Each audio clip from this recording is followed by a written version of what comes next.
Innal hamdalillah nahmaduhu wa nasta'inuhu wa nastaghfiruh wa na'udzu billahi min sururi anfusina wa min sayyiati a'malina may yahdihillahu fala mudhillalah wa ma yudlilhu fala hadiyalah. Asyhadu an la ilaha illallah wahdahu la syarikalah wa asyhadu anna Muhammadan abduhu wa rasuluhu amma ba'du. Ikhwatu iman rahimakumullah, dalam setiap diri manusia terdapat sifat buruk yang memang sengaja Allah sisipkan dalam setiap diri manusia. Dalam surat Al-Ma'arij ayat 19 hingga 25 Allah menerangkan tentang sifat buruk apa yang diciptakan, yang disertakan pada saat penciptaan manusia. Dalam surat Al-Ma'arij ayat 19, innal insana khuliqa halu'an. Sesungguhnya manusia diciptakan berkeluh kesah.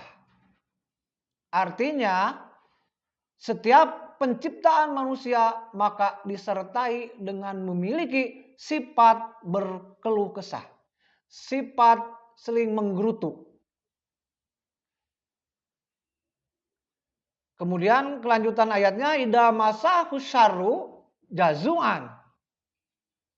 Jika ia ditimpakan keburukan, dia akan berkeluh kesah, dia akan menggerutu, dia akan selalu meminta pertolongan.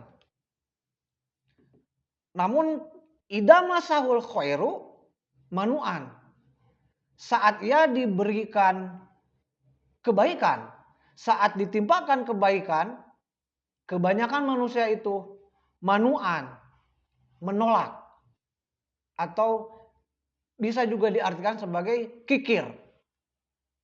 Dalam ayat ini para ahli tafsir lebih mengartikan manu'an di sini adalah kikir, artinya menolak berbagi. Jadi pada hakikatnya manusia itu saat dalam keadaan keburukan mereka akan berkeluh kesah kepada Allah. Tapi saat mereka ditimpakan kebaikan, mereka tidak bersikap semestinya. Mereka menolak untuk membagi kebaikan-kebaikan yang ia terima dari Allah Subhanahu wa taala. Tapi ternyata tidak semua sifat buruk itu akan muncul pada diri manusia. Kata Allah, ilal musallin, kecuali orang-orang yang sholat.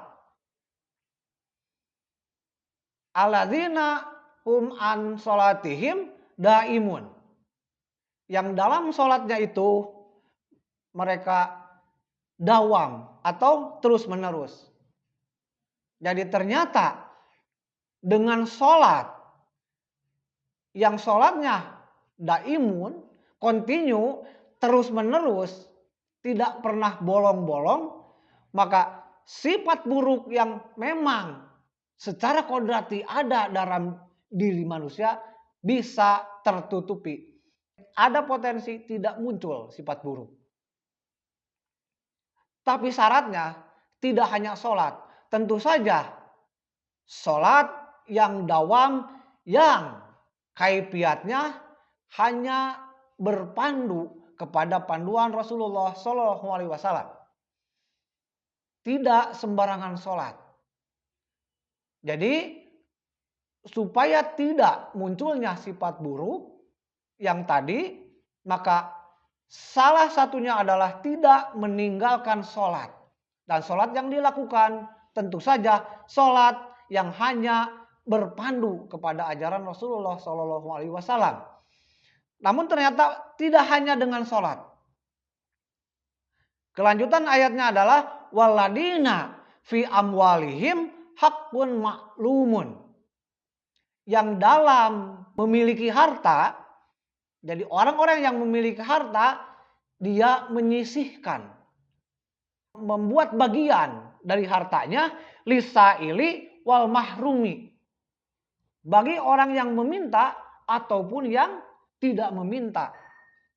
Jadi untuk terhindar dari munculnya sifat buruk yang tadi, dua syarat yang paling penting yaitu tidak pernah meninggalkan sholat dan menyisihkan dari sebagian harta kepada orang yang meminta ataupun yang tidak meminta. Artinya dalam bersedekah kita tidak perlu menunggu orang untuk meminta, tapi kita harus memberikan reaksi yang cepat bahwa sedekah itu harus diberikan secepatnya, diberikan kepada orang yang memang membutuhkan. Mungkin itu saja yang bisa disampaikan untuk kesempatan kali ini. Mohon maaf apabila ada kata-kata yang kurang berkenan.